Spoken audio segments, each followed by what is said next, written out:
चले वतन की ओर डाल के प्रेम की डोर। हम चले वतन की ओर डाल के प्रेम की डोर। बाबा खींच रहा है आज सहज ही अपनी। ஓம் சாந்தி. அவ்யக்த வாணி, மதுபன், 31/12/1982.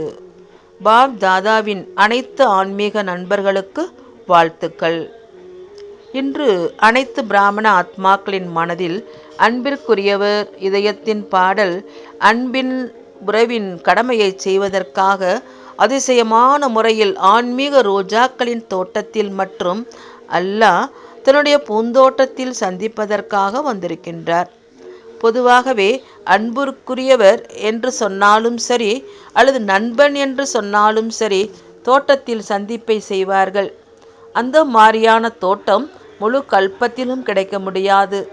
இன்று நாலாபுறங்களிலும் உள்ள குழந்தைகள் நாங்களும் எங்களது மனதின் அன்பிற்குரியவருடன் புதிய வருட பிறப்பு நாளை கொண்டாடுவோம் என்ற இந்த ஒரே ஆர்வத்தில் இருக்கின்றார்கள்.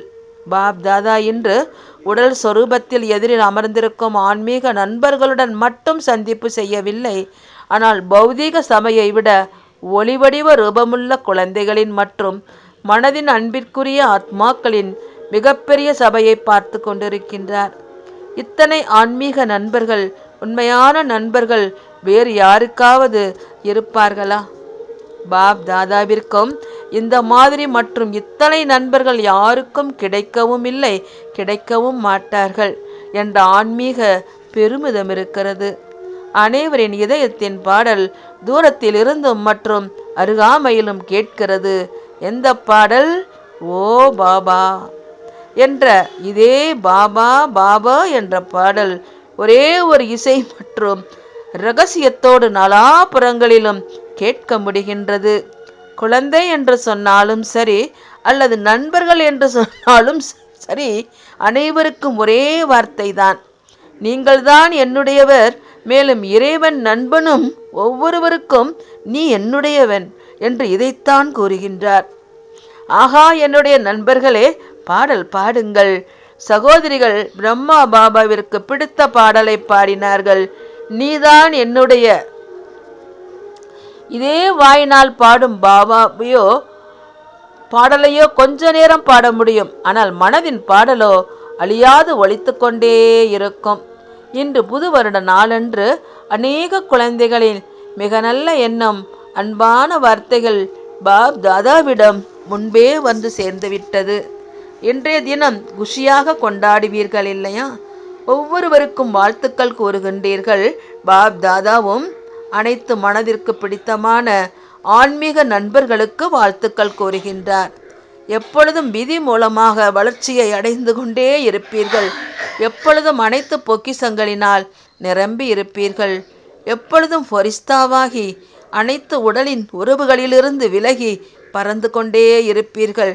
எப்பொழுதும் கண்களில் இதயத்தில் தந்தையை நிரப்பி ஒரு தந்தையை தவிர வேறு யாருமில்லை என்ற இந்த முழு ஈடுபாட்டில் மூழ்கி இருப்பீர்கள்.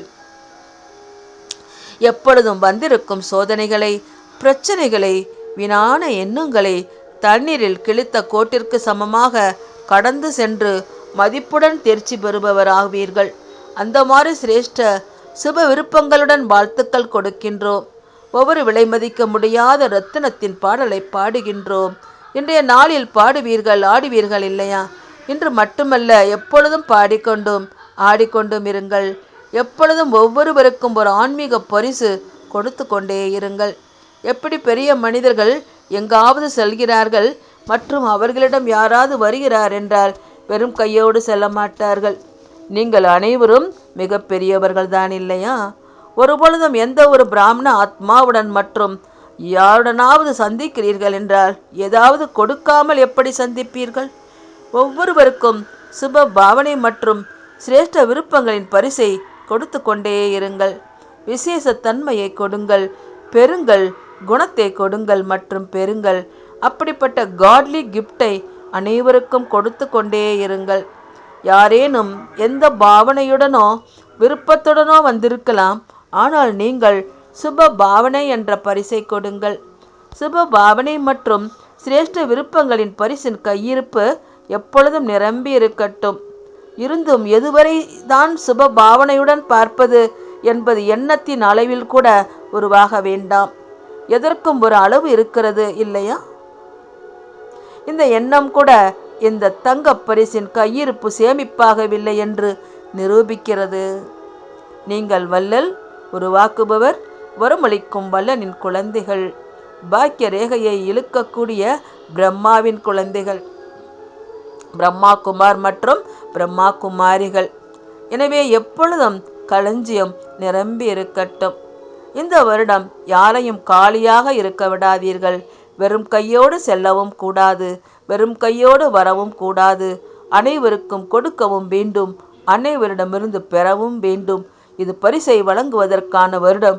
ஒரு நாள் மட்டுமல்ல, ஆனால் முழு வருடமும், ஒவ்வொரு நாளும், ஒவ்வொரு மணி நேரத்திலும், ஒவ்வொரு வினாடியும், கடந்து சென்ற ஒவ்வொரு எண்ணத்திலும் புதுமையை கொண்டு வருபவர்கள் நீங்கள். புது நாள், புது இரவு என்றோ அனைவரும் கூறுகின்றார்கள். ஆனால் சிரேஷ்ட ஆத்மாக்களின் புதிய வினாடி, புதிய எண்ணம் எப்பொழுது இருக்கும் என்றால், வரக்கூடிய புதிய உலகத்தின் புது பொலிவு உலகத்து ஆத்மாக்களுக்கு கனவு ரூபத்தில் அல்லது காட்சியின் ரூபத்தில் தென்படுமோ அப்பொழுதுதான் இதுவரையிலும் உலகின் ஆத்மாக்களும் விநாசத்திற்கு பிறகு என்னவாகும் என்பதை இப்போது வரை உலக ஆத்மாக்கள் தெரிந்து கொள்ள விரும்புகின்றனர். ஆனால் இந்த வருடம் அனைத்து ஆதார சொரூப ஆத்மாக்களின் ஒவ்வொரு வினாடி மற்றும் ஒவ்வொரு எண்ணம் புதியதிலும் புதியதாக, உயர்ந்ததிலும் உயர்ந்ததாக, நல்லதிலும் நல்லதாக இருந்தது என்றால், நாலாபுறங்களிலிருந்து புது உலகின் பொலிவை பார்ப்பதற்கான செய்தி பரவும். மேலும் என்னவாகும் என்பதற்கு பதிலாக இப்படியாகும், அந்த மாதிரி அதிசயமான உலகம் விரைவில் வரட்டும், மேலும் விரைவில் உருவாக வேண்டும் என்பதில் ஈடுபட்டு விடுவார்கள். எப்படி ஸ்தாபனையின் தொடக்கத்தில் கனவு மற்றும் சாட்சாத்காரத்தின் லீலை விசேஷமாக இருந்தது, அதே போல இறுதியிலும் இதே விசித்திர லீலை பிரத்யட்சம் செய்வதற்கு காரணமாகும். நாலாபுறங்களிலிருந்து இதுவேதான், இதுவேதான் என்ற இதே ஓசை ஒலிக்கும். மேலும் இந்த ஓசை அநேகரின் பாக்கியத்தை சிரேஷ்டமாக்குவதற்கு பொறுப்பாகும். ஒன்றிலிருந்து அநேக தீபங்கள் எரிந்துவிடும். அப்படியானால் இந்த வருடம் என்ன செய்ய வேண்டும்? உண்மையான தீபாவளியை கொண்டாடுவதற்கான ஏற்பாடுகள் செய்ய வேண்டும். பழைய விஷயங்களில் பழைய சமஸ்காரத்தின் தசரா கொண்டாடுங்கள். ஏனென்றால் தசராவிற்கு பிறகுதான் தீபாவளி இருக்கும். இன்று மனதின் பிரியமானவர் ஆத்மாக்களுடன் மனம் விட்டு பேசிக்கொண்டிருக்கிறார். மனதின் உள்ள விஷயங்களை யாரோடு பேசுவார்கள்? நண்பர்களோடு பேசுவார்கள் இல்லையா? நல்லது, வாழ்த்துக்களோ கிடைத்து விட்டது. வாழ்த்துக்களின் கூடவே புது வருடத்திற்கான பரிசையும் எப்பொழுதும் உங்களிடம் வைத்து கொள்ளுங்கள். எத்தனை பரிசுகள் வேண்டும்?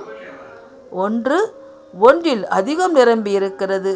மேலும் அநேகமும் ஒன்று மிக நல்ல பரிசாக. ஒன்றோ பாப் தாதா அனைத்து குழந்தைகளுக்கும் வைர சாவி கொடுத்திருக்கிறார். அதன் மூலம் எந்த பொக்கிஷம் விரும்புகின்றீர்களோ அது ஆஜராகிவிடும். வைர சாவி எது? ஒரே வார்த்தை, பாபா. இதைவிட அழகான சாவி ஏதாவது கிடைக்குமா? சத்தியத்திலும் இந்த மாதிரி சாவி கிடைக்காது. அனைவரும் இந்த வைர சாவியை பத்திரமாக வைத்திருக்கிறீர்கள் தான் இல்லையா? திருட்டு போய்விடவில்லையே. சாவியை தொலைத்தீர்கள் என்றால் அனைத்து பொக்கிஷங்களையும் தொலைத்தீர்கள்.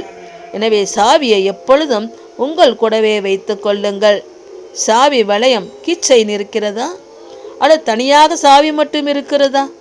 எப்பொழுதும் அனைத்து சம்பந்தங்களினால் நினைவு சொரூபமாக இருங்கள். அந்த மாதிரி கீச்செயினின் பரிசு கிடைத்திருக்கிறது இல்லையா? மிக நல்ல பரிசோ இந்த பரிசு கிடைத்திருக்கிறது இல்லையா? மிக அழகான பரிசோ இந்த சாவி. அதன் கூடவே இந்த வருடத்திற்கான உறுதிமொழி என்ற கங்கணமும் கொடுக்கின்றோம். இந்த உறுதிமொழி கங்கணம் எது? ஏற்கனவே கூறியிருந்தோம் இல்லையா? ஒவ்வொரு வினாடி, ஒவ்வொரு எண்ணம், ஒவ்வொரு ஆத்மாவின் தொடர்பில் எப்பொழுதும் புதியதிலும் புதியது, அதாவது உயர்ந்ததிலும் உயர்ந்தது. கீழே உள்ள விஷயங்களை பார்க்காதீர்கள், கீழான நிலையையும் வைத்து கொள்ளக்கூடாது. எப்பொழுதும் உயர்ந்த நிலையில் இருப்பது உயர்ந்த தந்தை, உயர்ந்த குழந்தைகள், உயர்ந்த நிலை. மேலும் அனைவருக்கும் உயர்ந்ததிலும் உயர்ந்த சேவை செய்ய வேண்டும். இதுதான் உறுதிமொழி என்ற கங்கணம் கூடவே அனைத்து குணங்களின் அலங்கார பெட்டகம், வகை வகையான செட்டின் அலங்கார பெட்டகம். எந்த நேரம் எந்த அலங்காரம் வேண்டுமோ அந்த நேரம் அதே செட்டில் அலங்காரம் செய்து எப்பொழுதும் அலங்காரத்துடன் இருக்க வேண்டும். சில நேரம் சகித்து கொள்ளும் சக்தியின் செட்டணியுங்கள், ஆனால் முழு செட்டையும் அணிய வேண்டும். செட்டை மட்டும் அணியாதீர்கள். காதுகள் மூலமாகவும் சகிப்புத்தன்மை இருக்கட்டும், கைகள் மூலமாகவும் சகிப்புத்தன்மையின் அலங்காரம் இருக்க வேண்டும். அந்த மாதிரி அவ்வப்போது விதவிதமான அலங்காரம் செய்து கொண்டு உலகின் எதிரில் ஃபரிஸ்தா ரூபத்தில் மட்டும் தேவதா ரூபத்தில் வெளிப்பட்டு விடுவீர்கள். இந்த திரிமூர்த்தி பரிசை எப்பொழுதும் உங்களுடன் வைத்து கொள்ளுங்கள். நட்பை வைத்து நடந்து கொள்ள தெரியும் இல்லையா? இரட்டை வெளிநாட்டினரோ நண்பர்களை மிக நன்றாக உருவாக்குகிறார்கள். ஆனால் அழியாத நட்பை வைத்து கொள்ளுங்கள். இரட்டை வெளிநாட்டினர் விடுவதிலும் திறமைசாலிகள், உருவாக்குவதிலும் திறமைசாலிகள். இப்பொழுது இருக்கிறது, மேலும் அடுத்த நேரம் இல்லை என்று அப்படியோ செய்ய மாட்டீர்கள் இல்லையா? பாப் தாதா இரட்டை வெளிநாட்டு குழந்தைகளை பார்த்து எப்படி சமிக்கை கிடைத்த உடனேயே 4 மூலைகளிலிருந்து அறிமுகம் செய்து விட்டார்கள். தந்தையை குழந்தைகளை தேடினார், மேலும் குழந்தைகள் அறிந்து கொண்டனர். இந்த விசேஷத்தன்மையை பார்த்து பாப் தாதாவும் வாழ்த்துக்கள் தெரிவித்து கொண்டிருக்கிறார். எனவே எப்பொழுதும் பாபாவை வென்றவராக இருங்கள். நல்லது. அந்த மாதிரி தேடி கண்டெடுக்கப்பட்ட குழந்தைகளுக்கு அழியாத அன்பின் உறவை வைத்து நடந்து கொள்ளக்கூடிய அழியாத நண்பர்களுக்கு எப்பொழுதும் மலர்களின் தோட்டத்தில் கையோடு கை கோர்த்து துணைவியாகி மெதுவாக நடந்து சுற்றி வரக்கூடிய, எப்பொழுதும் ஈஸ்வரிய பொன்னான பரிசை காரியத்தில் கொண்டு வரக்கூடிய, எப்பொழுதும் நிரம்பிய, எப்பொழுதும் மாஸ்டர் வள்ளல், மாஸ்டர் அனைவரின் பாக்கியத்தை உருவாக்கக்கூடிய, நாலாபுறங்களிலும் உள்ள அந்த மாறி அன்பிற்குரிய சகயோகி குழந்தைகளுக்கு சாக்காரி மற்றும் ஆக்காரி வடிவமான ரூபமுடைய குழந்தைகளுக்கு அன்பு நினைவுகள் மட்டும். நமஸ்காரம். तुम बच्चों को तो सर्विस करनी है, जो बाबा कहते हैं सबको ये बताओ कि देखो तुम्हारा एम एंड ऑब्जेक्ट ये है, एक गीता है बढ़िया, ये राजयोग है ना बच्चे। कैसे है राजयोग? बिल्कुल सहज है कि बाप को याद करो तो ये वैसा मिलेगा तुमको। ओम शांति।